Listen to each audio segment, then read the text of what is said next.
After 6 years out of the limelight, back comes county cricket. This month sees the Great Awakening. Best known name is Gloucester's Wally Hammond. Coming out at Bristol, nobody since W.G. Grace has skippered a test side at the age of 43. But batsman Hammond looks like smashing the precedent this year.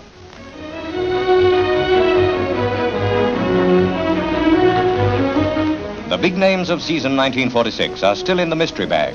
But one that's sure to come out is Gloucester and England skipper Wally Hammond.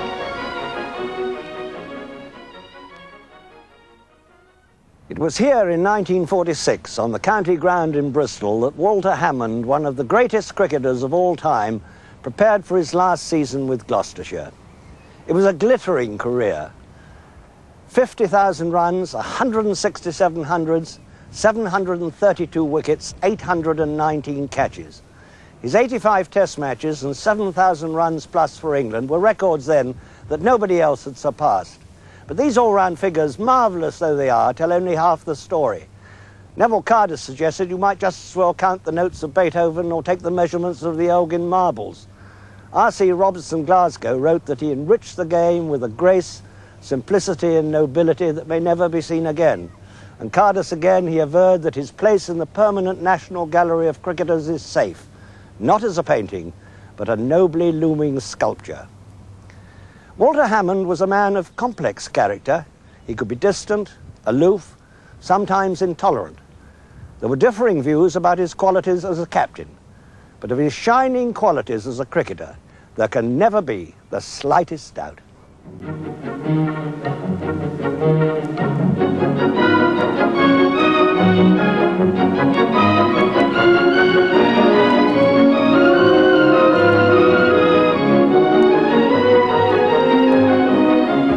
Hammond batting, his brilliant innings on the second morning. Lovely cuts, but it went straight to the fielder. The second morning, Hammond, 48 not out. There's his 50, I think, yes. He's got 2 to leg. A beautiful hook shot. Hammond batting. There you go. He must be stumped. No, he got back just in time. The ball came slowly off the wicket. James did it as quickly as he could. There's his 100. Hammond gets 100 on the second morning. When you hear chaps like Herbert Sutcliffe and Maurice Leyland, Hedley Verity and these fellows talking about the way he used to talk about Wally, you can be pretty sure that this chap has got something. And he certainly had. For a young player, I would say, you watch Wally. And this is the chap to watch, and he'll show you how to bat.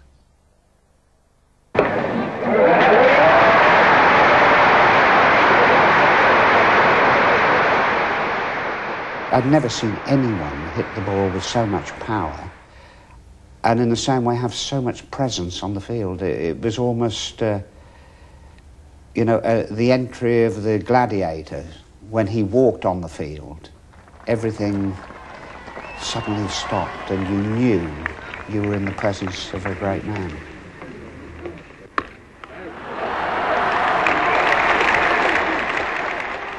If you remember Frank Chester, the old umpire, he once said to me, when this chap comes out to bat, all that's necessary is the red carpet. He just took command of the place. He'd come out to bat perfectly attired, a blue handkerchief stuck out of his pocket. You never saw Wally Scruffy, ever. He was immaculate, just like his batting. The most glorious physique that I've ever seen. He had beautiful shoulders, small hips, and, of course, blessed with wonderful brown eyes, which meant that he could see very, very much better than most people. Very keen on golf and quite a good golfer. I think at one time he played down to about 6, which is pretty good for any cricketer. But he was a good dresser, there's no question about that. He was a good-looking fellow. He liked fast cars and fast driving, and I liked going fast, so it didn't worry me. He always knew I was there. We'd choose where we wanted to sit, and he'd very soon find and wave. And he'd look occasionally. Hammond, Vos and Jardine fielding in the slips to Allen? I would have difficulty in naming a greater slip catcher than Walter Hammond. When he used to catch this ball that at times was travelling very quick, you'd rather feel he was catching a tennis ball, not a hard cricket ball. It seemed to go into his pretty big hands without any noise, without any bang and all this sort of thing. He had this great knack of drawing the ball towards him with relaxed forearms and so on. He was the greatest slip fielder in my time, without any doubt at all. And I would go further and say I think he's probably at least one of the greatest there's ever been. I won't say that he's any better than Botham, because I think Botham is a magnificent slip fielder, because he stands at 2 yards a little closer than most, even closer than Wally did. But Wally was one of the greatest I ever saw. He was always in position, and he was a big man, a tremendous man. I remember keeping wicket once or twice, and I used to stand up to George Lambert now and again on a really good Bristol wicket. And if I'd deflect one, Wally would be going one way, and he'd just come the other way and catch it and throw it back. Just chuck it back and say nothing, just throw it back. But he was built like a heavyweight and he moved like a fly. It was marvellous to watch him just move. Oh, yes, and he had a beautiful action, too, a beautiful sideways on action. A few of the moderns might have a look at him now, because he's a beautiful athlete. I maintain that if he'd not been a batsman of any class at all and had worked on his bowling, he certainly would have played for England as a bowler, in my opinion. He was nippy and he bustled off the ground, but people don't all do, and he moved the ball. He could make the ball move. People used to say he could bowl off spinners, but I don't think he really could, but he was a darn good seamer. And he was quicker than Botham would have been, so he was a really fast medium bowler, I suppose, but really if he'd bowled, he could have been the complete cricketer. I don't see how anybody could ever play cricket better than Wally in the 3 dimensions of the game, really. Walter Reginald Hammond was born in Dover on June the 19th, 1903. He spent some early years in Hong Kong and Malta, his father being a regular soldier in the Royal Artillery who moved through the ranks to become a major. He was killed in action in 1918. His mother was a forceful personality. When her husband went off to war in 1914, she was living in Southsea, and Walter was sent as a day boy to Portsmouth Grammar School. He wasn't enthusiastic about work, but what happened on the cricket and football fields was quite a different matter. His aptitude as a games player was evident very early on. In 1918, shortly before Major Hammond's death in France, his mother decided that Walter should go as a boarder to Cirencester Grammar School here in Gloucestershire. These days it's known as the County Junior School. He went straight into the first 11, and the following year, aged 16, when he was captain, he made 365 not out in a house match in under 2 hours. In August 1920, just 17 and just after leaving school, he made naught for Gloucestershire against Lancashire on his first-class debut. But the county knew they had a young player of exceptional promise on their hands. Gloucestershire signed Hammond as a professional cricketer for the season of 1921, when he played twice against the Australians. In the first match at Bristol, he made 1. In the second, naught, his stumps sent cartwheeling by Jack Gregory, and 1 again. 5 years later, he was to get his revenge against the other great Australian fast bowler of the 20s, Ted MacDonald, when MacDonald was playing for Lancashire. He simply murdered him with 187 at Old Trafford. Now, those 2 innings he played against the Australians in 1921 were his only ones for Gloucestershire that season. It hadn't been lost on Kent that by virtue of his birth in Dover, young Walter was qualified to play for them. Their protests were sent to Lords and to MCC, then the fount of all authority and wisdom in the first-class game. Their case was forcibly argued by Lord Harris in the foreground here, a former captain of Kent and England who exerted a profound influence on cricket for half a century. Hammond was made to serve a 2-year qualification for Gloucestershire before he could play in the county championship. So in 1921, he took a job at Clifton College as assistant coach to the old Yorkshire cricketer John Tunnicliffe, and he earned himself some extra money in the winter by playing professional soccer for Bristol Rovers. Joe Walter, then a regular outstanding member of the Rovers side, remembers the old alliance well. Oh, he was quite a good footballer. Yeah. We got on well together as a right wing. I played outside and he played inside, and we got on well together. I don't think he was ever a great goal-getter. and he'd avoid a heavy tackle or anything like that. But he was skillful player, and he kept out of trouble as regards injury. He'd never wear the ordinary shin pads. He used to have a pair of cricket leg guards, you know. He cut the tops off and put his stockings up over. Of course, his legs was all out here, and we used to really laugh about it. But he told them straight he wouldn't take any risk. He didn't want to be injured in playing football. He was a good cricketer, and that was his ambition. I don't think he cared much about football. He used to like to play, but I don't think he was all that. He didn't have his heart in football like he did cricket. Once Hammond was qualified to play regularly for Gloucestershire, he lost little time in making his mark. In his first full season, 1923, he hit 110 and 92 against Surrey, and more than 1,400 runs all told. In 1924, a remarkable big 100 on a turning pitch against Middlesex at Bristol. And then, early in 27, he set the cricket world ablaze with 1,000 runs in May. W.G. Grace may have been the founding father of Gloucestershire cricket, but Hammond was now its favourite son. All of Hammond's 1,000 runs in May 1927 were made for Gloucestershire, and the county did him proud. Some compensation, no doubt, for his ill luck in West Indies 2 winters earlier. At the end of his first England tour, he contracted such a serious infection that he missed the whole of the following summer. Back home in 1928 at the Cheltenham Festival, Hammond enjoyed 6 days of quite astounding all-round success. Against Surrey, he made 139 and 143. He held 9 catches in the first innings, held the last batsman off Charlie Parker's bowling. Against Worcestershire, he took 9 wickets for 23, 6 for 105, relative failure with the bat, only 80. And then chosen as a member of Percy Chapman's MCC side to Australia in 1928-29, he was even closer to greater fame. I think he got something like 900 runs. I remember I saw his innings, of course, and after the first test in which he didn't get very many runs, I think he got 44, 28, something like that, both innings. And then he went to Sydney and played a magnificent innings of 251 or 250. Then went on to Melbourne and got another double century, 200.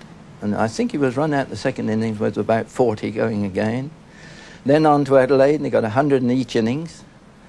And then back to Melbourne, where he relatively failed. I think he only got 40 and 20 or something like that. And Australia won the only match of that series, which we won under Percy Chapman 4-1. Shortly after his triumphant return from Australia, Walter Hammond went to Yorkshire to marry Dorothy Lister, the daughter of a Bradford textile merchant. He'd met her 2 years earlier at the Scarborough Festival. The wedding was at Bingley Parish Church, and the bridegroom now being a national hero, it was quite a do. The wool mill shut down, the traffic snarled up, Pathé newsreel cameras caught the action for the cinema screens. Prime Minister Baldwin sent a telegram to the happy couple. But it was a union cynically but perhaps truthfully described as being one between fame and brass. After a short honeymoon in Europe, Walter and Dorothy Hammond lived in this house which he had built for him at Fayland near Bristol. In fact, he planted the 2 yew trees behind me. He seemed now established as the greatest, most exciting run maker in the game. But was he? On that England tour in 1928-29, a young man called Donald Bradman made his test match bow with 200s. When Australia returned to England in 1930 to win back the Ashes, this phenomenal run-getter was to make 974 runs in the Test series, including a record innings of 334 at Headingley, 309 of them in one day. Well, I suppose my predominant memory is what a great player he was, because without any shadow of doubt, Wally would be one of the greatest all-round cricketers who ever played. And my first contact with him was in 1928, and in the very first match he made a double century, and that was a pretty good introduction. That was the series when he made 905 runs? Yes, but I'm talking about the time he played against New South Wales, not in a test match. He made 200 odd against New South Wales, and incidentally we didn't get him out, we had to run him out.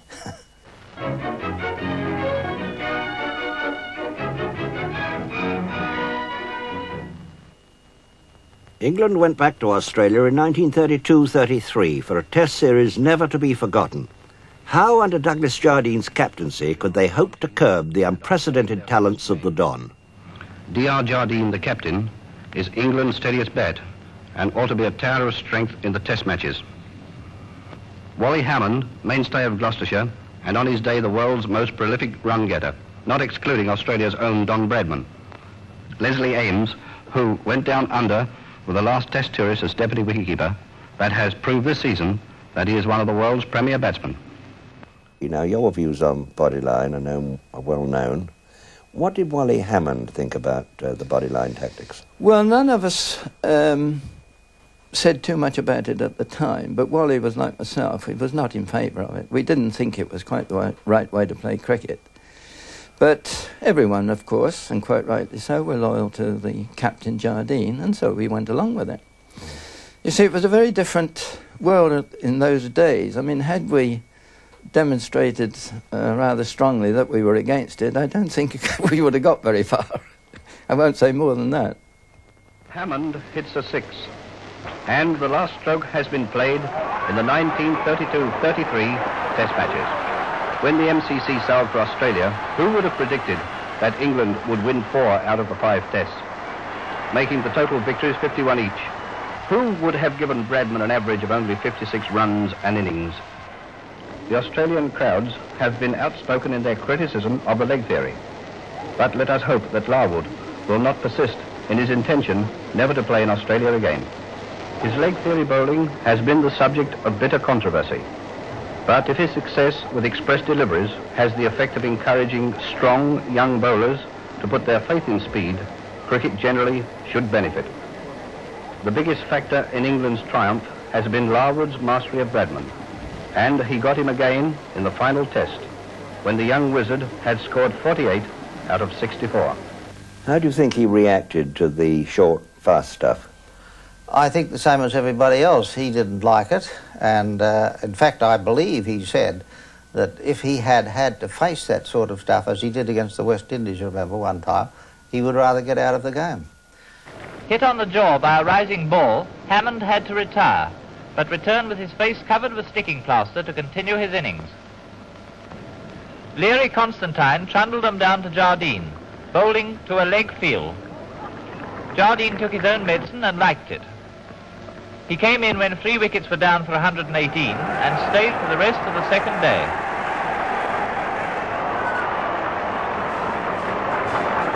There were drinks. And there were crowds. The English public was soon queuing up again to watch Australia and Bradman back in England in 1934 to win back the Ashes. Wally Hammond, by his own high standards, had an indifferent series, but the public interest was immense. His great Australian rival held centre stage again. In the Test matches, Bradman made another 300 at Headingley and a little matter of 244 at the Oval. This was the season when Gloucestershire gave Hammond a benefit. It produced an impressive £3,000. Who says it's only these days that crowds invade the ground? Lord's 1934, after Headley Verity had taken 14 Australian wickets in a day. I have a feeling somehow that neither Don nor Walter liked each other very much. Whether it was the jealousy each had of their own ability, I just don't know. But I'm certain that Walter made, I think, 336 against New Zealand in a Test match, simply because Don made 334 against England at Leeds in 1930. How these rivalries build up, I'm not quite sure, but I always felt that Walter did not have a great deal of love for Don Bradman. Both magnificent batsmen. Personally, I would like to see just an hour of Walter Hammond rather than 8 or 10 hours of Don Bradman. Wally Hammond, one of the outstanding personalities in the cricketing world, tried and true. Now back to Test form, he should be there when the Ashes are recaptured. Having completed his 100th 100 in 1935 in only a dozen seasons, Hammond toured Australia again under Gubby Allen in 36-37. England won the first 2 tests, Australia the next 3 to retain the Ashes. Then back home, New Zealand.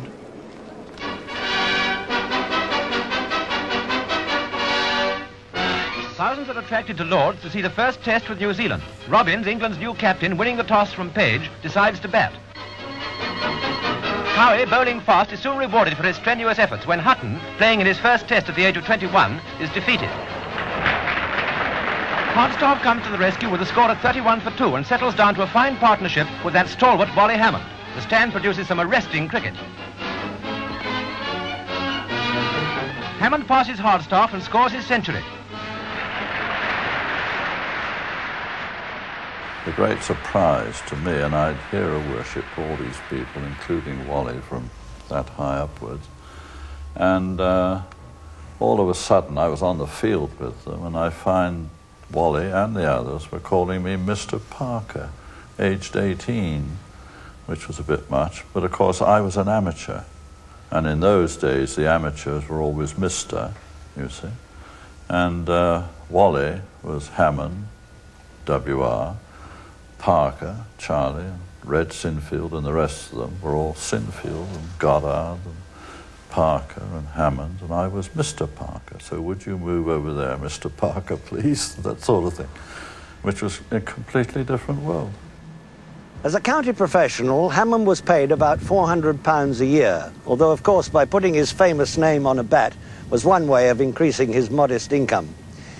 And then in 1937, he was offered and accepted a directorship with Marsham Tyres at the then enviable salary of £2,000 a year. This brought him financial independence, the opportunity to turn amateur, to captain his country and his county, and pressures of a different sort. In 1938, Walter Hammond, now an amateur, led the gentlemen against the players and was appointed England's captain against Bradman's Australians. It was a head-to-head confrontation between the two great players. Hammond got a modest 26 in the first test at Nottingham when 4 England batsmen scored hundreds before a superb 232 by Stan McCabe ensured Australia a draw.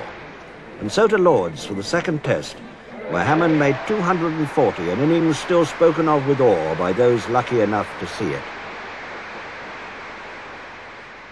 I think it was the greatest innings ever played. One of the greatest innings ever played. He didn't make a mistake. And his driving through the covers was magnificent. Oh, it was a magnificent innings. You had to see it to believe it. He never put a foot wrong, never gave a semblance of a chance, and he hit Bill O'Reilly all over the place. He didn't know where to bowl at him.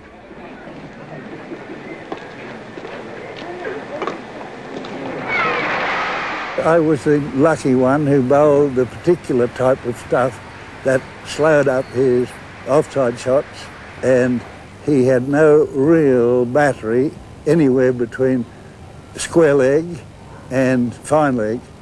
A magnificent on-driver, which I reckon is the best shot in the game. If I bowl and the man hits me strongly past mid-off, wide of mid-off, I say, look out, here's a day's work here ahead of me. He can do that, he can do it all day long. But as soon as you got him round towards square leg, you rather bound him up a bit. And when I say that, I bound the great Walter Hammond up. I did, in other words, I slowed him down just a little. Kent were bowled out twice at Bristol in a day, and by Tom Goddard mainly. Tom took 15 wickets, and he was lauding it a little bit in the dressing room, Tom Goddard.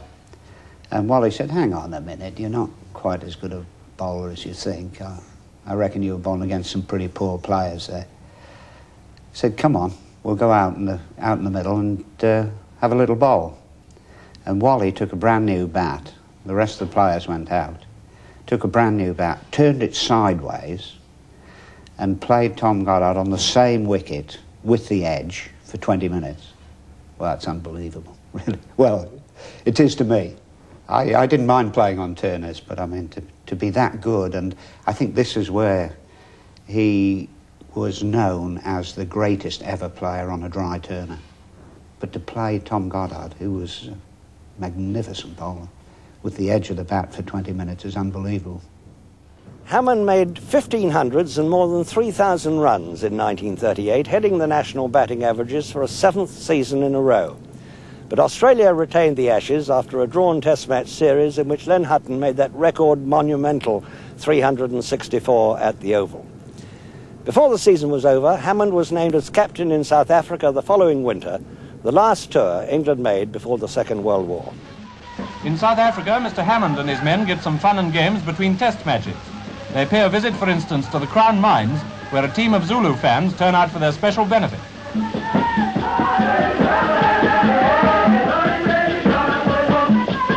They'd probably make excellent cricketers if properly trained. Zulu tactics would certainly brighten up the game.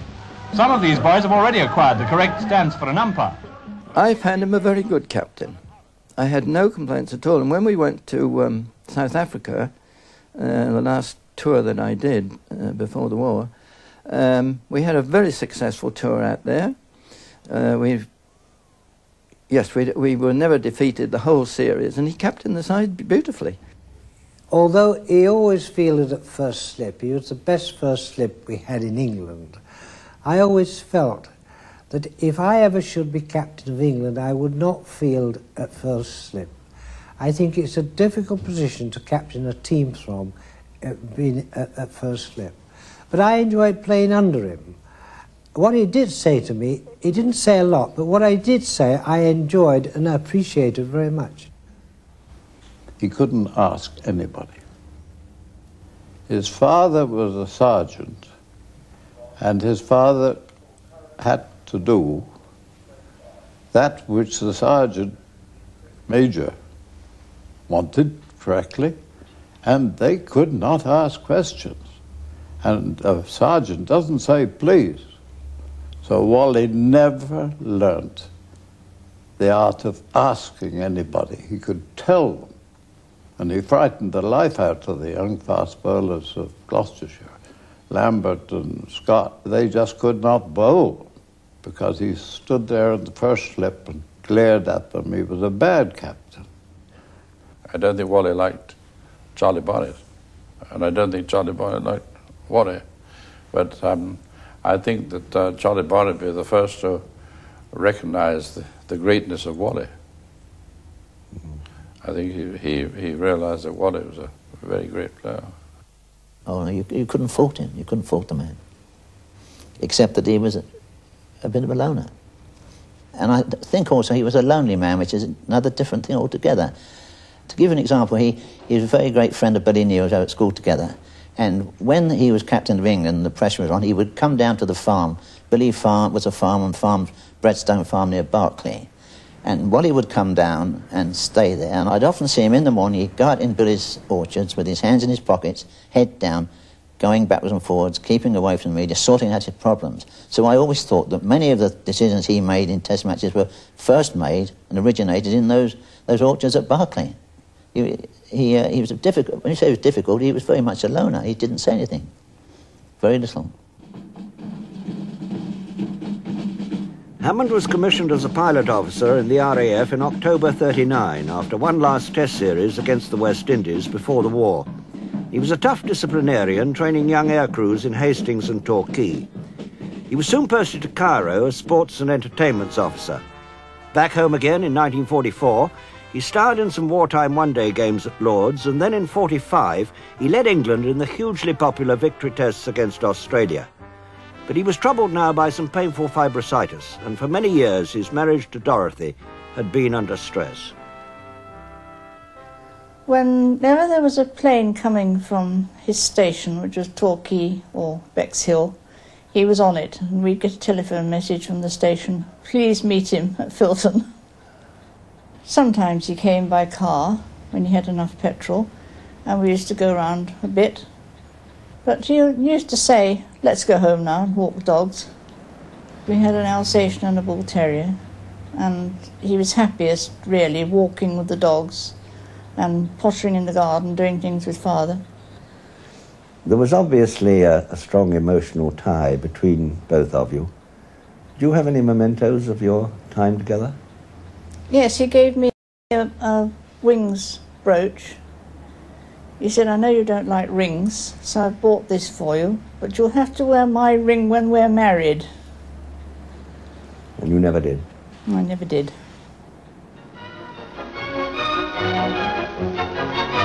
After 6 years out of the limelight, back comes county cricket. This month sees the Great Awakening. Best known name is Gloucester's Wally Hammond. We're all optimistic and looking forward to the coming season with keen pleasure.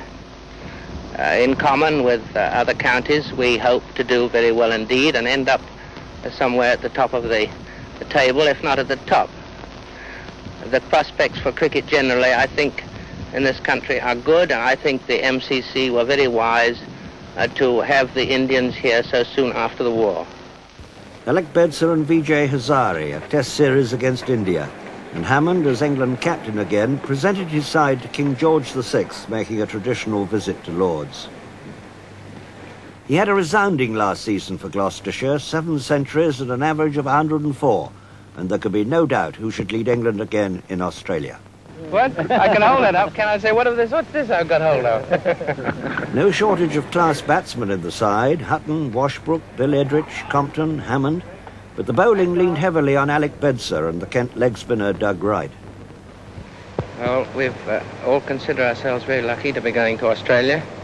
We've got a grand lot of boys to go with. Some of us have been, a few of us, and we're looking forward to meeting old acquaintances and friends again. Those that haven't been can look forward to a wonderful trip. I'm sure you'd like to be introduced to them. Come on, Norman. This is Yardley of Yorkshire. So, Edrich of Middlesex. Smith of Essex. Washbrook of Lancashire. Aiken of Lancashire. Vose, Nottinghamshire. Pollard of Lancashire. Evans of Kent. Dennis Compton of the Arsenal and Middlesex. Joe Hardstaff of Nottingham. Alec Bedser of Surrey. Laurie Fishlock of Surrey. And Jim Langridge of Sussex. Next stage brings in the Stirling Castle and the gangplank at Southampton. 17 men carrying England's cricket colours in Australia. Coming back, we hope they'll bring those famous Ashes. We were just going out there to get beaten, I thought. I took the view at that time that it was too early to send a side at all to Australia. And I think if we'd waited 12 months... English cricket wasn't ready by then? No, I didn't think so. But I don't know who else could have taken the side at that time. First pictures of the arrival at Fremantle of the MCC team aboard the Stirling Castle. I expect you'll recognise most of them. You'll certainly envy them the sunshine they're so obviously enjoying. I had this feeling on the way to Australia that this was Walter's farewell tour. And after this tour, we wouldn't see very much of Walter Hammond. We know their potentialities fairly well, but we know little of their opponents, nor whether Bradman will be playing. We got a reasonable sort of start in Perth, but I think where we slipped up quite a bit was our relations with the press. And in this respect, I don't think Walter was very good. By nature, he was a rather introspective type of individual. And whilst I would say that he did not dislike the press, he did not help the press a great deal. And I felt after a few weeks, the press, particularly the Australian press, were really hitting us pretty hard. And the harder they hit us, the more Walter went into his shell. I was sorry he came in 1946 because he rather let me down badly in 1946 in this way, that I had spoken of him with such good, tremendous admiration that when he came out here and the kids to whom I'd been speaking about him saw him, they finished up not thinking that Walter Hammond had ever been a great player. And I think lots of people enjoy the stage just a little bit too long, but he did the right thing. He was helping England out of the hole that they were in after the war, and he came and he sacrificed himself by doing that. He didn't have very good health, you know, when he came to Australia on that tour. and finally didn't play in the last test of the series. But you've got to remember there was great pressure at that time to get cricket going again after the war, and I think Wally felt that pressure and responded to it to get the game going again. So we shouldn't blame him for that.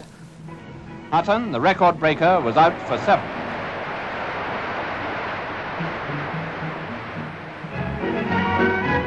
Washbrook, a sterling opening batsman, made 6. Though Compton was next to be sent back, he hung on to make a grim 17. And Edridge too, though he made 1 less, put up a great defence for a long time.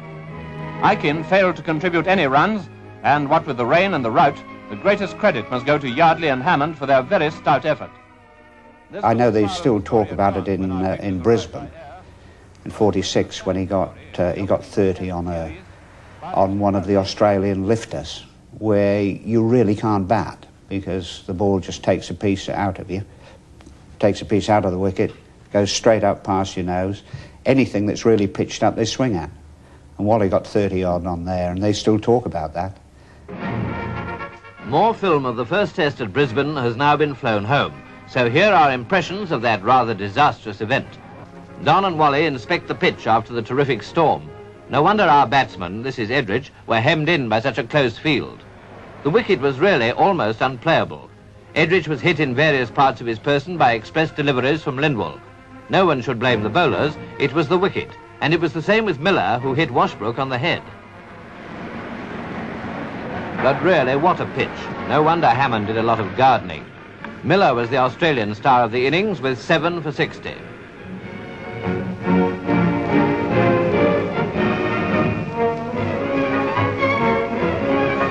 Hammond was the MCC's top scorer.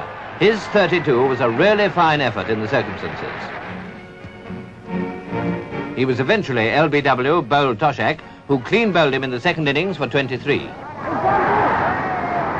When Bedser was caught and bowled Toshak for 18, the innings and the first test came to an end.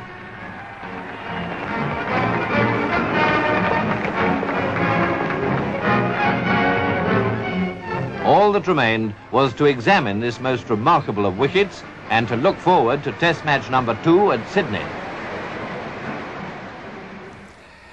At the end of the match, Walter said to Cyril Washbrook and myself, would you like to come back to Sydney with me? And we'll go by road. So we said, yes, all right. Cyril and myself drove with Walter from Brisbane to Sydney, which is around about 700 miles. In a very good 3.5 litre car. We left Brisbane at around 5 o'clock in the evening and arrived at Sydney sort of 7:30, 8 o'clock next morning. So it was 700 miles, fairly rough, the roads and this sort of thing. Walter drove all the way, and all I can remember him saying on this journey was, keep your eyes open for where we can get some petrol. But I felt on this journey that here was a man sort of at the end of the road with a lot of problems. And the problems were not only associated with cricket. I think his domestic life was probably worrying him also at that particular time. Walter Hammond first met Sybil Ness Harvey, a former beauty queen, when he led England in South Africa in 38-39. His wartime leaves in Durban strengthened the relationship, and he brought her to England in 1946. The fact was, his marriage to Dorothy had long been on the rocks. In 1939, after she went to South Africa to try and patch it, they never could make a go of it. And he asked her a lot of times if she would divorce him, and she wouldn't. And eventually she said she would and cite me, and he wouldn't have that. I said, well, that's silly, Wally, because we want to get married. You might just as well take your opportunity. And then during 1940, she said she would. And then he went abroad, and you can't divorce a serviceman who's abroad during wartime. Of course, when he brought another woman to the village of where Dorothy's house was, when he had another woman in there, that was the end. My wife said, that's finished. And he never got in our house again after that. That was his second wife, Sybil. Yeah. Well, I don't know who it would be at the time. It was Sybil, actually, but I mean, when a man's casual and the wife is still around, I don't think it's just for she's lost her money. I don't think that goes down very well in Gloucestershire. We don't like that sort of thing. Dorothy's lawyers had given notice of divorce proceedings before he sailed for Australia. He married Sybil the day after his return from the Australian tour at Kingston-on-Thames, and they set up home just outside Stroud.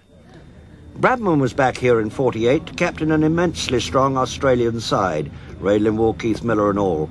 It won the Test Series 4-0. Hammond's career was now finished. An early engagement was a luncheon at the Savoy given by the British Sportsman's Club, and among famous cricketers present were 3 English captains, Bob Wyatt, Percy Chapman, Wally Hammond. Jack Hobbs was one of the great old-timers there. Maurice Tate was another. Donald Bradman scored a number of boundaries in the course of his speech. But we are pleased to see the movie cameras for one very special reason. Because of the functions which have been arranged for us, we haven't got time to write to our wives. So we've informed them all that they must go to the newsreel once a week, and there they can see for themselves just how we're getting along. In those days, the Australians traditionally played their first county match at Worcester, where on 3 tours in the 30s, Don Bradman got an early taste of runs with a double 100 or more. On this occasion, when his old rival Hammond was an observer in the press box, he contented himself with a modest 107. Jackson to Bradman. The great Don tries to hit him for 6, but plays on. There's a shot for you, by the cameraman, I mean. It's certainly good to have cricket, the Aussies and Bradman with us again.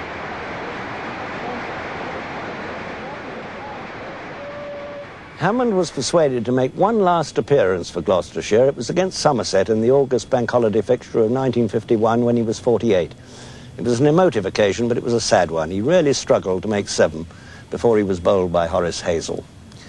His second wife, Sybil, was now yearning to go back to her native South Africa, and Walter Hammond had always enjoyed his visits there.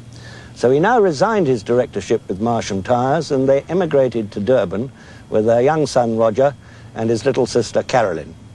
Another girl, Valerie, was to arrive in 1952. So new horizons beckoned. A new life for a while seemed happy and exciting. But after investing almost all his savings in another tyres business, the enterprise turned sour. And then, in due course, he became general manager of a company selling motor cars. That failed as well. So in 1959, age 56, Walter Hammond was out of a job and up against it. When his motor car business went bankrupt, he was without a job and had fallen on hard times. And Owen Horwood, who was then the professor of economics at Natal University, decided to offer him a job as sports administrator, as superior groundsman, as coach. And I happened to be captain of the university cricket team at that stage. And that's really how I got to meet him, because Wally, in fact, came along and coached us on a few occasions. It was amazing that this man, who'd evoked all sorts of comment from the greatest cricketing writers in the country or around the world, he was always described, as you know, as the Oak of England, as majestic and a man of considerable grandeur. And here he was, walking the fields at Natal University. Until the day in 1960 when he was gravely injured in a car accident. He had to avoid a lorry, and he rolled several times and was literally left for dead. He was severely injured, there's no doubt about that. And he had to be nursed back to health. And the Wally Hammond I saw when I got back to South Africa from this country was a different Wally, I think. He wasn't quite as strong and as active as he used to be. Only 2 years after that car crash, Hammond was back in Bristol to help his old county with a drive for new membership, invited home by the then chairman, Sir Percy Lister. Have you thrown off the effects of your car accident of a couple of years ago? Oh, yes, I hope so, anyway. Well, you're looking I'm feeling very well indeed. Well, we read at the time that you were almost dying. I see you've come back, as it were, to save Gloucestershire cricket from dying. Oh, we'll try our best. What made you come back, actually, though, Wally? Oh, I've come back for a little leave and also try to help the county with their campaign, which I'm very interested to see do well because I think it's most essential. We've stacks of young players now, Wally, who can keep a straight bat and put their left shoulder well into the line of the ball. But it seems to develop too many negative players. Do you think possibly that there's too much coaching? I don't think I blame coaching. I think a great deal of the coaching that is given depends on the age of the person that you give it to. And I'm a great believer in all ages of trying to coach people with in their own natural attribute that they may have, not to coach them in something that is foreign to them. Did you have much coaching yourself? Yes, I had a little, yes. Well, of course, you were famous for your cover drive off the back or the front foot, but the sweep, I suppose that's possibly the most exciting of your shots. Oh, yes, that's something Sir Percy here taught me. He went back to South Africa and towards the end of 1964 played for a press 11 that included his old England colleague Dennis Compton. It was during England's last tour of South Africa under M.J.K. Smith, when Gubby Allen was an observer. Yes, I went to South Africa in 64-5, partly on business, partly to watch the cricket.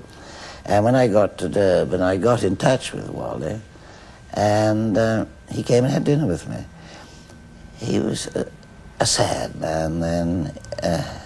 He never really recovered from his motor accident. He chatted away, and we had a jolly nice evening, but it wasn't the Wally I'd known before. Which for me was very sad. And of course he did in fact die a few months later. Flanked by Dennis Compton and Donald Carr, later secretary of the Test and County Cricket Board. This is the last picture of Walter Hammond at a cricket match, the old elegant blue trademark still revealed. Within a few months he was dead, struck down by a heart attack, aged 62. His ashes were scattered here on his old county ground, the scene of so many of his triumphs. The Hammond Room perpetuates his fame at Bristol at the county ground, and 6,000 miles away in South Africa, in Durban, the University of Natal has ensured that his name will be remembered there. Shortly after his death, a host of cricketers from home and abroad gathered in Bristol Cathedral for a memorial service. His mother, who outlived him by 5 years, was there. Back in South Africa, Sybil and her 3 children, times were hard. He'd made no provision for his family. A trust fund was established to help tide them over their difficulties. And sadly, most, if not all, of Walter's trophies and mementos were sent back to England to be sold off at a public auction. Let those of us who were privileged to see Walter Hammond play remember him in his prime. And let those who played with and against him have the last word. I would say Wally was one of the greatest players who ever lived, greatest all-round players who ever lived, and he was certainly the best player on the offside that I ever saw. Although I played with a lot of very great players like Len Hutton and Dennis Compton, people like that, no one had the same enormous presence that Wally did. Very finest of all batsmen against slow bowling, better even than the great Don. He was certainly the finest player of slow bowling in the world. I'm glad I knew him and glad I played with him. I never had a wrong word or any sort of dissension in my cricketing associations with Walter Hammond. He was the best cricketer that I played with and against. And I only wish that we had a player of his class playing in world cricket today.